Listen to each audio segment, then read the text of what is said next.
It was so close to being a good episode for Andrea. Just so close. Well, this episode's obviously going to talk a lot about Andrea and the governor, but first I want to hit on Michonne a little bit. They had a flashback at the beginning. And in this flashback, we see the same old Michonne that I didn't like for most of the season, in which she's not very talkative and kind of uninteresting. But the one interesting thing she does say is when Andrea asks about her knowing her two backpack walkers, she has a somewhat visceral reaction, a spiteful reaction. And I know, briefly, unfortunately, that in the comics, the walkers, I believe, are her boyfriend and brother. And if that's wrong, that's okay. I don't read the comics, so it's okay that I don't know it. But the point is that she's supposed to like those two walkers. She's supposed to have an emotional attachment to them. And it would seem in the show that she has a hateful relationship with them, to the point of saying they were never even human, so their status as walkers isn't a big change.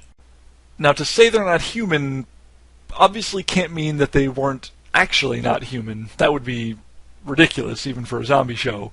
So she must mean sort of emotionally, or as human beings they didn't make the grade because they were such terrible people. But regardless, we either have to take this at face value, or there's a slight chance that she was using it as a distraction technique. She said that to get Andrea off of the subject, to mislead her entirely from thinking that she, Michonne, cared or cares about those two zombies.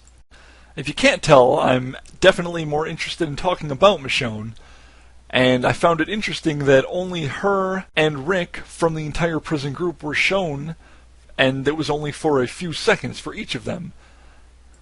Rick's part was, of course, when Andrea was coming up to the prison and the governor grabbed her, which of course we're going to come back to.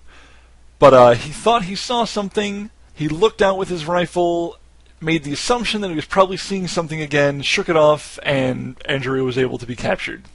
Kind of funny in a sad way. I'm not even sure where to start with the discussion of the governor and Andrea, so I think I'll just start at the beginning, with the workshop, which is a hilarious name that he gave Milton. It's obvious that the workshop was built for Michonne. He's hoping Rick hands her over, or that he's able to obtain her another way. But I think the fact that Andrea's now there is circumstantial. But man, some of the things in that room, I don't even know if I'll be able to watch next week's episode, if it plays out the way that it's seeming that it's going to. He's got medicine and needles, and then a tube to shove down a person's throat to force them to drink water, and then the speculum.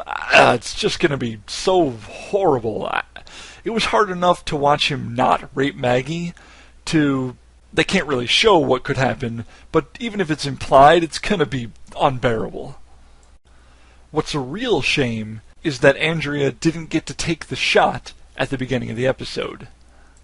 Because I really think that's all it will take. If the governor was dead, the whole big fiasco, the whole big problem of this season would go away.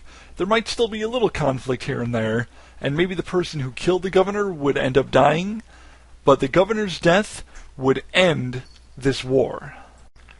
It's more likely, in my opinion, that Woodbury would fall apart at the onset of the governor's death. Someone might try to take over, but it wouldn't really work, and the town would crumble, people would panic, and Woodbury would be done. But if I'm wrong, let's say that someone else does take over, maybe even Martinez. They've already shown that he and Daryl were having a discussion, and neither of them really seemed to want to fight. I think they would both agree to call it off, and I think Rick would listen to Daryl, especially if the governor was dead, and yeah, I don't think there would be a problem anymore. But of course Milton stops Andrea from shooting the governor, and he gives her the excuse that it wouldn't be a solution, but he is dead wrong in my opinion. That was what I consider a mistake, and it's one of those things that you can look back on the show later on, if I'm correct, and go, oh man, Milton really made a mistake at that point. I didn't think of this before, but looking back, they actually made it sort of obvious that the governor was going to bring Andrea back to put in the torture chamber. The whole reason he would go out himself as opposed to sending out a crew to gun her down, would be to bring her back alive for torture. Otherwise, he would have just sent Martinez and a group out, and there was no way she would have been able to contend with them because she didn't have a gun. Which, by the way, I truly believe that the reason the governor had all the guns being collected was because he suspected Andrea was going to pull something. Whether it was leaving or making an attempt on his life, I'm pretty sure he had an inkling. So he had all the guns recalled so that Andrea wouldn't be armed any longer. It's now time to make a transition and sort of a quick digression with saying that I like the part that Andrea went to leave. She tried to lie on Tyrese and his sister, which, by the way, we found out she's his sister in this episode. If you guys knew that before, it's news to me. I didn't know she was his sister. I assumed they were a couple, actually, so maybe that's weird on me, but anyway. They didn't believe Andrea's lie, and they still decided to let her go after Andrea, A, pulled a knife, but B, told them that the governor cannot be trusted and that Woodbury is not what it seems.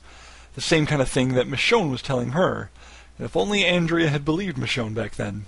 But they let her go, and while Tyrese's sister was sort of hinting that they should still stop her, Tyrese himself made the joke of, what, am I supposed to shoot her? Which was funny because we just saw that he's a terrible, terrible shot. But we already know he's great when it comes to the physical combat. Which is my transition into Tyrese's and the other guy's, forgive me, I don't know his name, I don't even know Tyrese's sister's name, so there's no way I'm going to know that guy's name, that guy and Tyrese's argument. At first Tyrese tried to let it go, tried to make that guy understand that, what he was accusing Tyrese of wasn't true, that Tyrese was just trying to do the right thing, and that his wife was sort of clinging to him because she was terrified, and the guy just wouldn't go for it. So eventually, after Tyrese had cut him enough slack, he snapped and nearly killed him. He overpowered him in a second. And I think the whole part was very telling of Tyrese's character. He's a very moral, upright guy who's willing to let people vent off and express their frustrations, even if they're directed at him, so long as they come to an end. And when they don't, Tyrese is going to kill you. Or at least close to. And then what I think of the part when the governor came back and questioned Tyrese, seeing if they were the ones who lit all his zombies on fire, which, by the way, I will come back to, of course.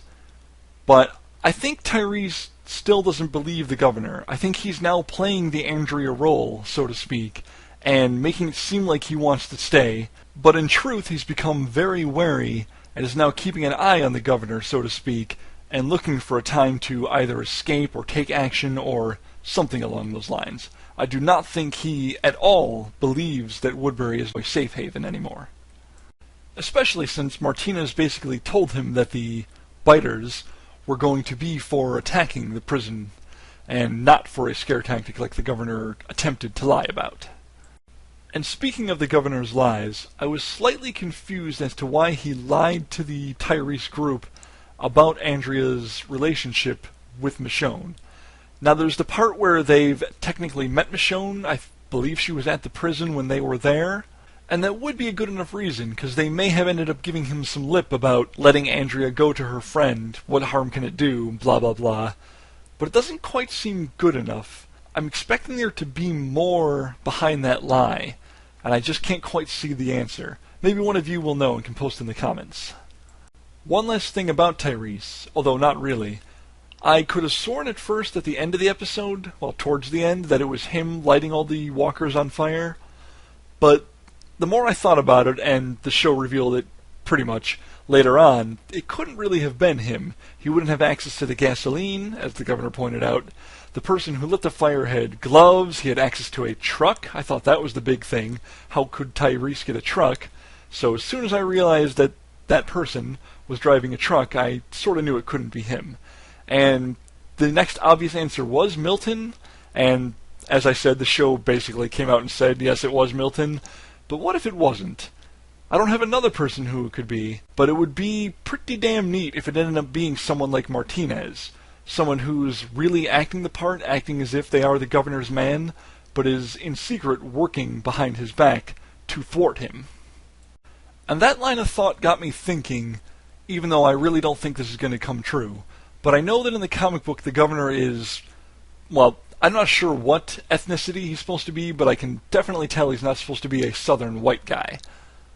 Whatever the case, Martinez definitely fits the bill closer in terms of a profile than the current governor does. So what if that's what this season is ultimately leading up to? Woodbury being taken over by Martinez, who becomes the new governor, who becomes a governor closer to the man in the comics. Now it's finally time to go back to Andrea and the governor. Though, despite that the episode was mostly about them, or at least it seemed like it, I don't have too much to say. And that's not because their parts were displeasing. Oh no, this was one of my favorite episodes of this season. The cat and mouse game inside that, I'll just call it an abandoned factory, was terrific. Maybe some of the best I've seen this season. Some of the best show I've seen this season. I was extremely tense with terror that at some point Andrea was going to get killed or captured or what have you. And it just kept going on for what felt like a long time, but it was a good long time, a very suspenseful amount of time, that ended with her opening the stairwell to find it filled with walkers, closing it, only to have the governor standing right there. Which was a great moment, as you all know, because you watched the episode. She decided to just go ahead and open the door again, swing behind it, and let the walkers come. And I think finally the governor wasn't expecting something. He definitely seemed thrown for a loop when that happened. I at first had thought that the governor was hunting down Andrea to limit the prison's resources. Obviously, if she went back to the prison, one way or another she would end up fighting against him. But we know that isn't the case. Because while that still technically holds true, what's more the case is that the governor wanted to bring Andrea back to Woodbury to be tortured. And as I said, it looks like that's going to be what happens next episode, and it's going to be so hard to watch. I know in the comic book that the governor kidnaps, or I should say, takes prisoner Michonne and does really horrible things to her. I don't know what horrible things, and I kind of don't want to know, especially right now because I'm probably going to end up seeing them next week, unless something dramatic and cool happens, but I don't expect it to, not with The Walking Dead. But it definitely seems as if Andrea has taken Michonne's place in the show, and that she's slated to be tortured.